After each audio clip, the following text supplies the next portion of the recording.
The anatomy of a loop. Today, we are demystifying the 4 to 20 milliamp current loop by walking through a complete control loop from start to finish. A loop is a continuous process control chain.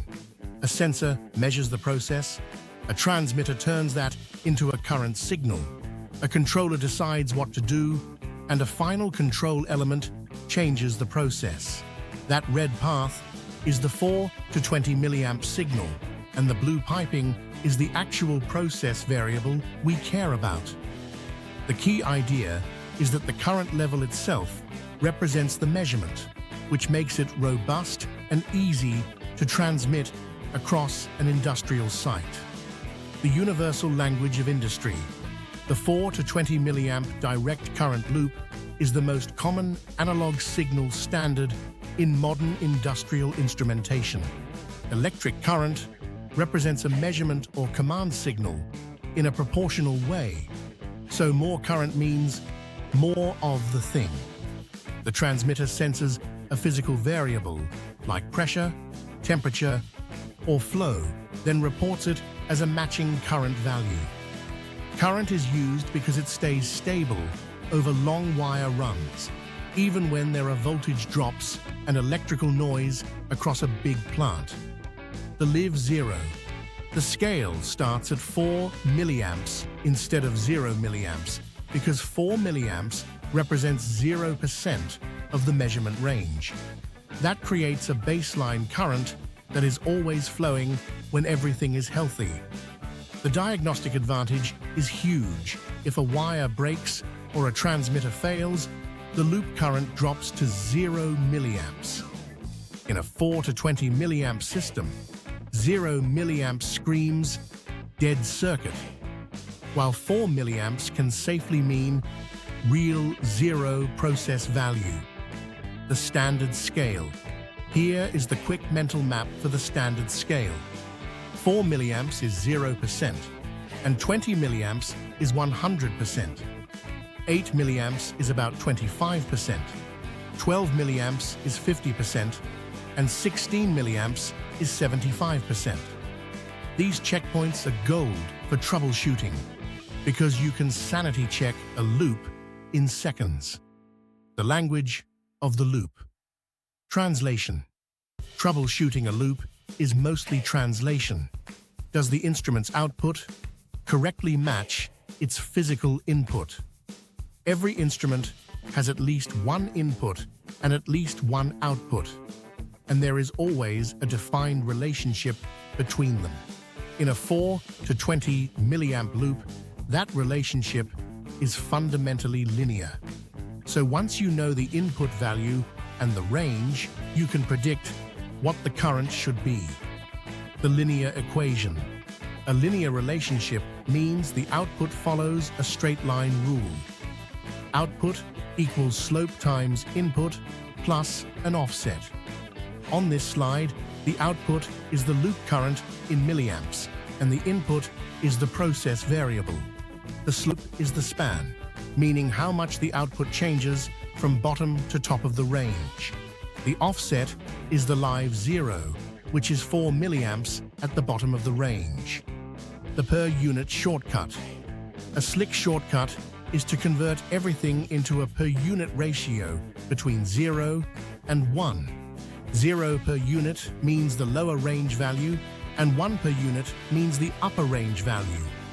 Once you have per unit, you can translate between any input range and any output range using the same consistent steps. The idea is value equals span times per unit, plus the lower range value. Step-by-step translation. Step 1 is to find the per unit ratio of the input by subtracting the input lower range value and dividing by the input span. Step 2 is to multiply that per unit value by the output span. For a 4 to 20 milliamp signal, the span is always 16 milliamps. Step 3 is to add the output lower range value, which is always 4 milliamps. Real-world application, flow measurement. Here is a real example with flow. 0 to 350 gallons per minute maps to 4 to 20 milliamps. If the flow is 204 gallons per minute, we first find per unit by dividing 204 by 350, which is about 0.583. Then we multiply by the 16 milliamp span to get about 9.33 milliamps above the live zero. Then we add 4 milliamps, giving a final answer of about 13.33 milliamps. The hardware building the loop, a 4 to 20 milliamp system, is not just signal, it is also real electrical power and regulation. The loop needs a direct current power source and a regulating load working together. The transmitter and the input circuitry shape the current, so the current level carries the measurement information. The physical wiring decides who is acting as the source and who is acting as the load in that loop. Controller outputs and the current-to-pressure transducer controllers send outputs to final control elements like valves. A current-to-pressure transducer converts a 4 to 20 milliamp electronic signal into a pneumatic signal of 3 to 15 pounds per square inch. A simple midpoint example is 12 milliamps, which is 50% of span, becoming 9 pounds per square inch, which is 50% of the 3 to 15 range. That pneumatic output moves the valve to the matching position, like half open at 50%. 4-wire transmitters, self-powered active. A 4-wire transmitter has 4 terminals total because power and signal are separate. 2 wires go to an independent power source, and 2 different wires carry the 4 to 20 milliamp signal to the controller.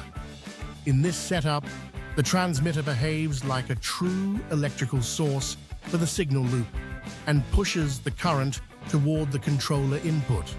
The advantage is that it can support power-hungry field instruments like analyzers and heaters. 2-wire transmitters, loop-powered passive. A 2-wire transmitter uses the same 2 wires for both power and signal, which is why it is called loop-powered. The controller, or an external supply, provides the loop voltage, commonly 24 volts direct current. The transmitter behaves like an electrical load and a current regulator, precisely limiting current in the series loop to represent the measurement. The advantage is simpler wiring, fewer terminals, and high efficiency. The technician's toolkit. Troubleshooting. Troubleshooting means intercepting the information traveling between loop components. Because loop current is a series circuit, a standard ammeter usually requires breaking the circuit to insert the meter. Breaking the circuit forces the current to 0 milliamps, which can disrupt the control system and the process. So the big question is how we measure loop current without breaking the loop. Non-invasive measurement strategies.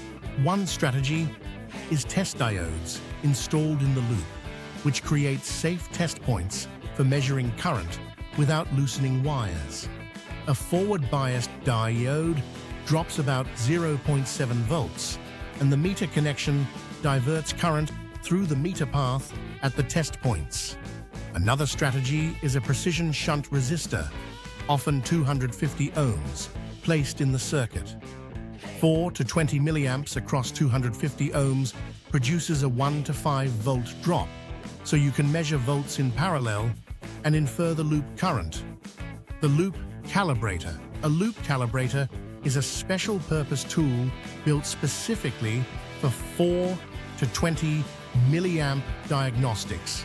Unlike a basic multimeter, a loop calibrator can interact with the loop in controlled ways.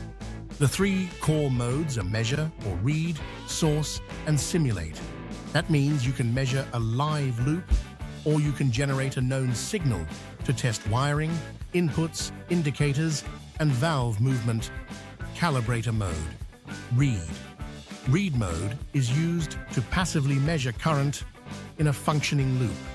The calibrator is inserted in series, typically by opening the loop at the negative terminal of the transmitter and connecting the calibrator in line. In this mode, the calibrator acts as an electrical load and routes the current through its internal ammeter.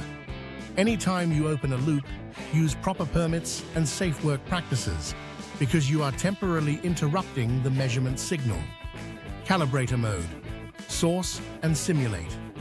Source and simulate modes let the calibrator drive a customized 4 to 20 milliamp signal into an unpowered device. In this case, the calibrator becomes the electrical source for the loop. A great real-world use is testing a control valve for friction, often called stiction. By stepping current up in tiny increments, like 12.00 to 12.05 milliamps, you can watch whether the valve stem moves smoothly or hangs up. The transparent loop: when the math, the hardware, and the diagnostics all line up, the loop becomes transparent, meaning it just works in the background. The 4 to 20 milliamp standard creates an unbroken chain of trust from the physical process through copper wire to the digital controller. The transmitter regulates the current, the scaling math interprets it, and the calibrator verifies it. The operator just sees meaningful engineering values like gallons per minute, pounds per square inch, or degrees without thinking about the analog signal underneath. Thanks to Tony Kuphaldt and the open source community for making high-quality instrumentation education available to everyone.